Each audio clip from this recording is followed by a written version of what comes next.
Today I want to point out a phase or a kind of pitfall where you can get stuck for a while during this recovery journey. I did get stuck there for a while, so I'm sharing from my own experience. And it is in trying to constantly calm down the nervous system. For me, it was in the beginning when I kind of got this whole concept, this hypothesis of the nervous system and the fight or flight and the activation. I was thinking like, okay, I just need to avoid any sympathetic activation. I need to get more into a parasympathetic state and calm my nervous system down.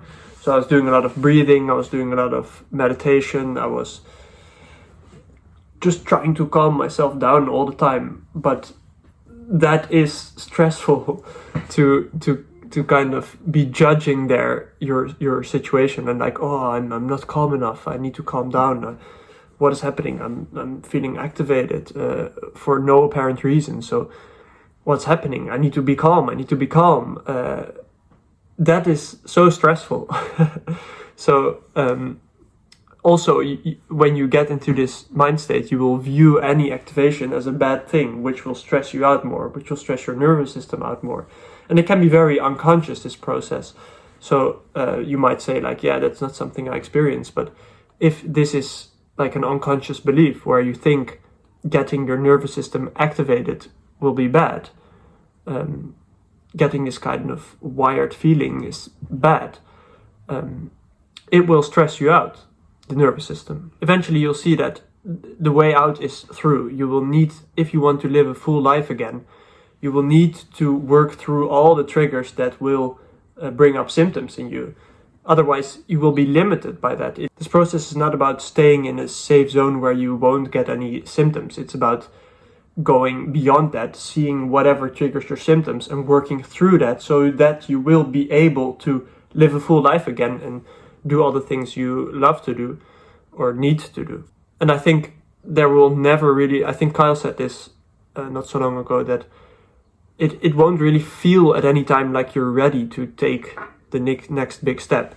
There will always be doubt and fear, but it's at a certain point you will have worked with the doubt, fear, and resistance enough to be able to do whatever you want to do, to challenge yourself, while that doubt and fear is present, and you can just welcome it, accommodate it, let it be there, and still continue whatever you want to do. And that is where big progress will happen. You will teach your nervous system that it's safe, that the fear can be there, that that's safe, and that you can still do the activity that's also safe, that you can experience the sympathetic activation, the wiredness, the tension, and still do an activity or engage in life. This kind of ties into my last video about start viewing the symptoms as not as something bad, but as something, every time it comes up, it's like, okay, this is my opportunity to work with it and to progress, to teach that this is okay, and it can be here, and I don't have to take a step back and shield myself from this activity and symptoms. This is especially true with sympathetic activation. Like, you can do an activity and then you will get activated, and that is usually when you're like, okay, this is too much, I need to take a step back and try to calm myself down. And there's a fine line in this. I mean, you shouldn't burn yourself out and get fully activated and tension and then just keep on going. That's not gonna work.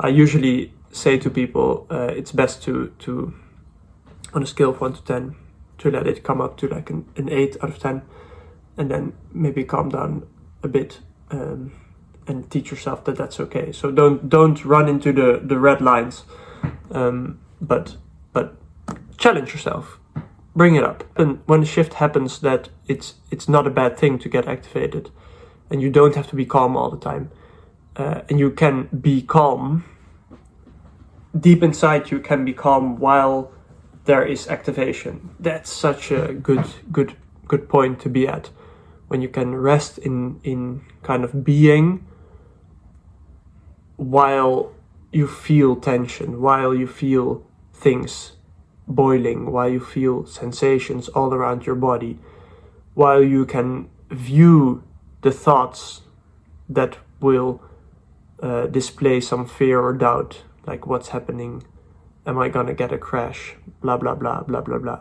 You can still stay centered, stay calm within yourself and say, okay, this is okay.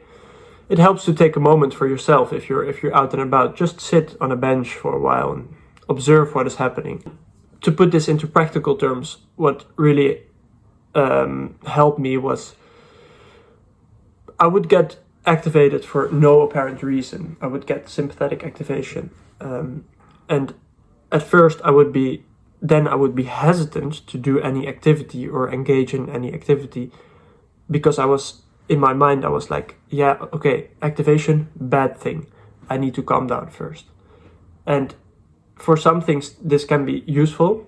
If I would be activated, I wouldn't go for like a run or a workout necessarily, but I think it can be a healthy thing, activation, for you to do something. It's like a stimulus for you to go out and engage in life. For me, what was really helpful when I would feel this activation, instead of going back and trying to calm myself down and get rid of the activation, I would kind of use it and channel it into doing some kind of activity, into engaging with life. For me, what was very helpful is engaging socially.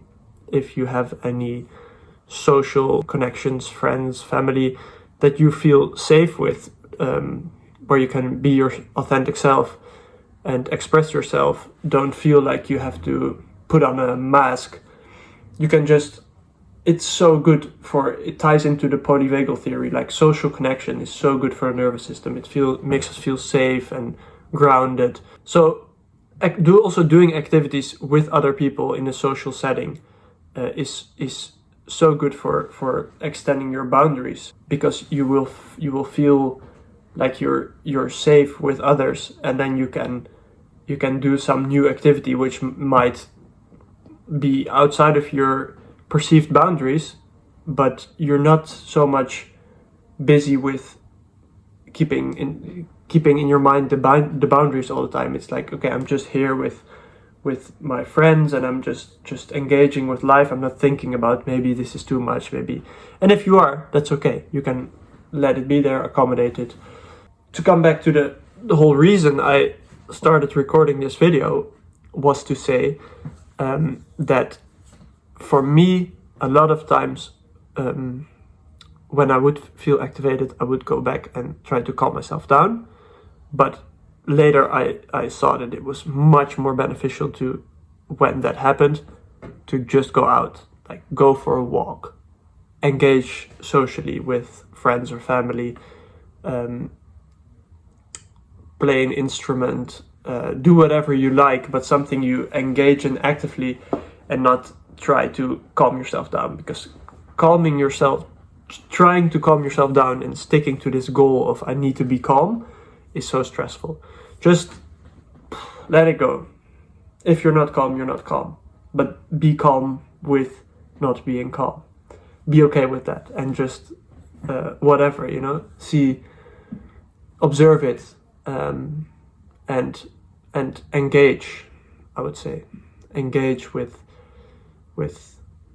things that are natural for us. Walking, talking with friends, just about not about heavy discussion, not about your health situation, not about politics, about all that kind of stuff, just about the trees, and I don't know, just shooting shit with your friends if you can, or keep it light, keep it simple, and yeah, it works. Just letting things drop.